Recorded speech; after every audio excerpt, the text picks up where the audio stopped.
বলে বাংলা ভাষায় খুতবা দেওয়া যাবে না, বাংলা ভাষায় খুতবা দেওয়া যাবে না, এটা নাকি বেদাত, এটা হারাম কাজ। আমাদেরকে তারা দলিল চায়, কোরআনে কোথায় আছে, হাদিসে কোথায় আছে। কোরআন এবং হাদিস থেকে তো দলিল আছে, আমি দিব তাদেরকে হানাফি মাযহাব থেকে দলিল। তাদের ইমামগণ কি বলেছেন নিজ ভাষায় খুতবা দেওয়ার ব্যাপারে।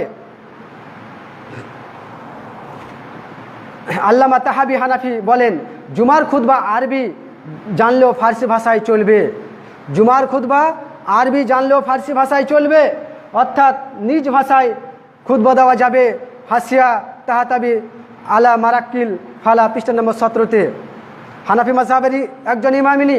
তারপরে হানাফি মাযহাবের আরেকজন বিখ্যাত ইমাম, তিনি বলছেন নিজ ভাষায় খুতবা, অর্থাৎ বাংলা হতে পারে, হিন্দি হতে পারে, উর্দু হতে পারে, ইংলিশ হতে পারে, যার যেটা ভাষায় সেই ভাষায় খুতবা দেওয়ার ব্যাপারে আল্লামা আব্দুল হক লখনবী হানাফি রাহিমাহুল্লাহ বলেন, শ্রোতাদেরকে তাদের মাতৃভাষায় খুতবা বুঝিয়ে দেওয়া হচ্ছে জায়েজ।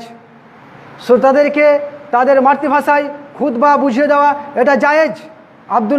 আল্লামা আব্দুল হাই লখনবী হানাফি রাহিমাহুল্লাহ তিনি বলছেন মজমুয়া ফতোয়া 1 নম্বর খণ্ডের 245 পৃষ্ঠাতে। হানাফি মাযহাবের ফিকি গ্রন্থে নিয়ায়া মুস্তাবা ফতোয়া সিরাজিয়া, তারপর মুহিত প্রভৃতি গ্রন্থে আছে যে ইমাম আবু হানিফার মতে ফার্সি ভাষাতে জুমার খুতবা দেওয়া জায়েজ। ইমাম আবু হানিফার মতে ফার্সি ভাষাতে খুতবা দেওয়া জায়েজ, এর মানে হলো নিজ ভাষাতে খুতবা দেওয়া জায়েজ।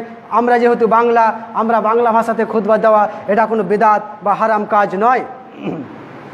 তারপরে হানাফি ফতোয়ার কিতাব সামিতে আছে, ফতোয়ার কিতাব হানাফি মাযহাবের ফতোয়ার কিতাব ফতোয়া সামিতে আছে আরবি ভাষায় খুতবা দেওয়ার শর্ত নয়, আরবি ভাষাতে খুতবা দেওয়ার শর্ত নয়, যে কোনো ভাষাতে খুতবা দেওয়া যেতে পারে। তাহলে আমরা জানতে পারলাম কি খুতবা আরবি ভাষাতে দিতে হবে, এটা কোনো শর্ত নয়, এটা জরুরি বিষয় নয়।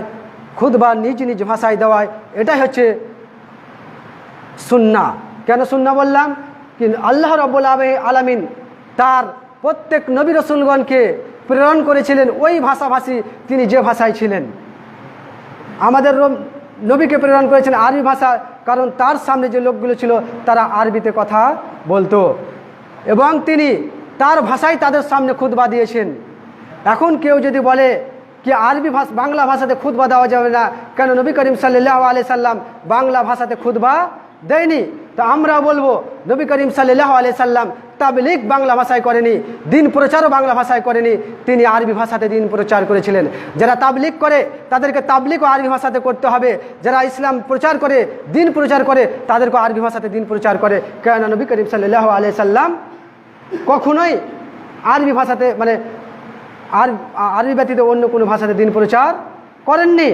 তাদের যুক্তি এটাই, দলিল এটাই কি নবী করিম সাল্লাল্লাহু আলাইহি সাল্লাম যেহেতু আরবি ভাষায় খুতবা দিয়েছিল সেহেতু আমাদেরকে আরবি ভাষায় খুতবা দিতে হবে। তো আমাদেরও দাবি হচ্ছে যেহেতু নবী করিম সাল্লাল্লাহু আলাইহি সাল্লাম আরবি ভাষাতে তাবলীগ করেছিলেন, আপনাদেরকে আরবি ভাষাতে তাবলীগ করতে হবে।